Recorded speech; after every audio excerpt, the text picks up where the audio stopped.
Saudações concurseiros, eu sou o Romão Júnior, professor de língua portuguesa, hoje com uma aula espetacular de figuras de construção. Se você ainda tem alguma dúvida com relação a esse assunto, você irá perder essa dúvida hoje, só restará certezas nesse assunto. Vamos para ele, figuras de construção. Qual a primeira figura de construção? É o pleonasmo. O que seria o pleonasmo? É a repetição desnecessária de uma ideia. Subir para cima, se você sobe, só pode ser para cima. Descer para baixo, se você desce, só pode ser para baixo. Entrar para dentro, se você entra, só pode ser para dentro.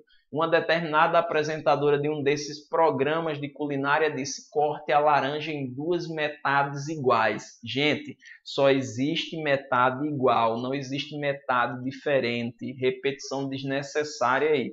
Um pleonasmo que é muito cometido no nosso dia a dia e as pessoas pouco percebem é a expressão com certeza absoluta. Se é certeza, ela só pode ser absoluta. Não existe uma certeza meio termo. Então, aí também teríamos um pleonasmo. A nossa segunda figura de linguagem, nossa segunda figura de construção é a elipse. O que é a elipse? É a omissão de um termo. Como assim a omissão de um termo? Nós temos aí o primeiro exemplo. Somos estudiosos. Quem somos estudiosos? Nós. Nota que o nós foi omitido na frase, por isso ele é uma elipse. Na segunda frase nós temos: tenho duas filhas, um filho e amo todos da mesma maneira. Romão, tem alguém que foi omitido aí? Tem sim. Tenho duas filhas, tenho um filho e amo todos da mesma maneira. O tenho aparece na primeira, mas não aparece na segunda. Isso é chamado de elipse. Vamos continuar. O que é anáfora? Galera, vem comigo. Anáfora é a repetição da mesma palavra no início de cada oração. Vamos fazer desde já uma diferenciação entre anáfora e polissíndeto. Anáfora, repetição da mesma palavra no início de cada verso ou de cada oração. O polissíndeto é a repetição especialmente da mesma conjunção. Vamos fechar. Se tiver a repetição da mesma palavra e não for uma conjunção, anáfora. Se tiver a repetição da palavra e esta for uma conjunção, será polissíndeto. Vamos ver lá no exemplo? É pau, é pedra, é o fim do caminho, é um resto de toco, é um pouco sozinho, é um caco de vidro, é a vida, é o sol, é a noite, é a morte, é um laço, é o anzol. Notem que o está sendo repetido no início de cada oração. Como ele está sendo repetido no início de cada oração, ele não é uma conjunção, nós chamaremos isso de anáfora. Vamos para a próxima. O que é hipérbato ou a inversão? Galera, vem comigo. Nós temos uma ordem normal nas orações. Qual é a ordem normal? Primeiro vem o sujeito, depois o verbo, depois o complemento verbal, se existir, e por último os adjuntos adverbiais. Seguindo essa ordem, a oração estará na ordem direta. Se eu quebrar essa ordem normal de sujeito, verbo, complemento e adjunto, eu estarei provocando uma inversão ou hipérbato. Vê lá no exemplo o que é que acontece. Ouviram do Ipiranga as margens plácidas de um povo heróico brado retumbante. Você já vê de cara que está na ordem inversa, porque quem veio primeiro foi o verbo. E nas orações, quem deve vir primeiro deve ser sempre o sujeito. Se o verbo veio primeiro, já houve uma inversão aí, já classifica como hipérbato.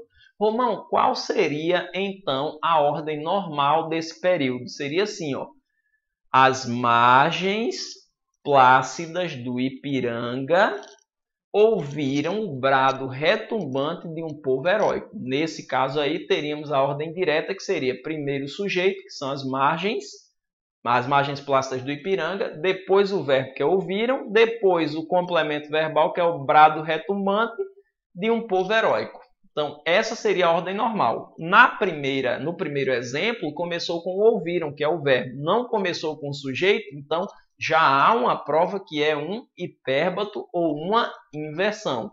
Romão, hipérbato ou inversão é o que mesmo? Inversão da ordem normal da oração. E qual seria a ordem normal da oração? Primeiro o sujeito, depois o verbo, depois o complemento verbal e, por último, os adjuntos adverbiais. Se houver qualquer quebra nessa ordem normal, a figura de linguagem será chamada de hipérbato ou inversão. Vamos seguir.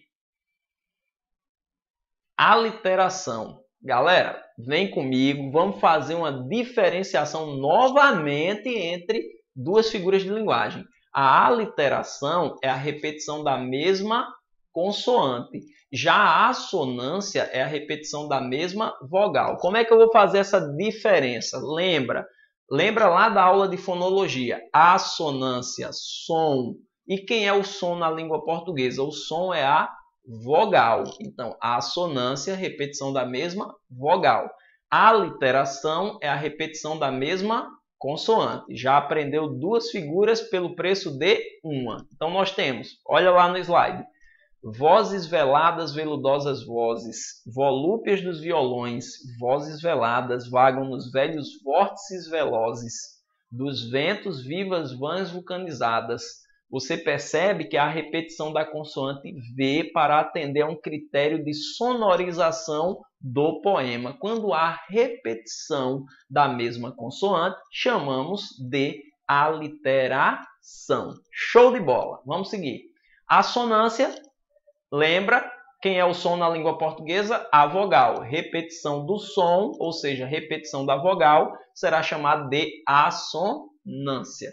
Sou Ana da cama, da cana. Fulana bacana, sou Ana de Amsterdã. Notem que há repetição do A. Como há repetição do A e o A é uma vogal, nós vamos chamar essa figura de linguagem de assonância. Essa repetição da vogal é também para atender um critério sonoro do poema. Vamos seguir. Onomatopeia. O que seria a onomatopeia? A onomatopeia é muito utilizada nas histórias em quadrinho. Elas reproduzem de forma escrita os sons. No filme, nós temos um apoio técnico para fazer o barulho de uma explosão, o barulho de um ruído, de uma porta batendo. Mas na história em quadrinho, na linguagem verbal, escrita, nós não temos como fazer a reprodução desse som, a não ser escrevendo o barulho. Então, quando você escreve esse som, você provoca uma figura de linguagem chamada de onomatopeia. É um assunto que também é estudado em processo de formação de palavras. Então, onomatopeia, reprodução de um som. Olha lá no slide o tic-tac do meu coração. Tic-tac, tic-tac, tic-tac. O barulho que o relógio faz, onomatopeia. Os sinos faziam blém, blém, blém, barulho que o sino faz, reproduzido de forma verbal, de forma escrita, chamado de onomatopeia também. Muito simples, muito tranquilo, uma delícia. Vamos continuar. Polissíndeto. Lembra que eu fiz a diferenciação lá atrás entre anáfora e polissíndeto. Anáfora, a repetição de qualquer palavra no início das orações. Anáfora, repetição de qualquer palavra no início de cada oração. Polissíndeto é a repetição exclusivamente de conjunções. Por quê? Poli significa vários e síndeto significa conectivo, conjunção. Olha lá no slide. Falta-lhe o solo aos pés, recua e corre, vacila e grita, luta e ensanguenta, e rola e tomba, e se despedaça e morre. Notem que há a repetição do E. Esse é uma conjunção aditiva. Como há a repetição da mesma conjunção, nós vamos chamar esse fenômeno de polissíndeto. Vamos seguir. O oposto do polissíndeto é o assíndeto. Enquanto polissíndeto significa várias conjunções, assíndeto é o mesmo A que aparece na palavra ateu. Ateu, o A significa sem e tel significa Deus, ou seja, sem Deus, não Deus. Assíndeto é a mesma coisa, o A sem, o A significa não, e o síndeto, conjunção. Então, assíndeto sem conjunção. Nós temos uma frase aí do Júlio César. Olha lá no slide, vim, vi, venci. Vejam que não há nenhuma palavrinha ligando essas três orações. Como não há nenhuma palavra ligando essas três orações, nós vamos chamar de que figura de linguagem? Assíndeto. Puxando, fazendo um gancho para orações, que é um assunto importantíssimo que ainda será tratado aqui, as orações que não apresentam conjunção são chamadas de orações coordenadas assindéticas. É o mesmo princípio. A assindética, por quê? Porque não tem conjunção. No caso, esse período aí, que é composto por três orações, seria chamado de período composto por coordenação assindética. E a figura de linguagem é um assíndeto. Show de bola, super tranquilo, ainda aprendeu duas coisas pelo preço de uma só. Fantástico isso. Vamos continuar. E o anacoluto? O anacoluto é a interrupção do pensamento normal, da ideia sequencial, do pensamento seguido.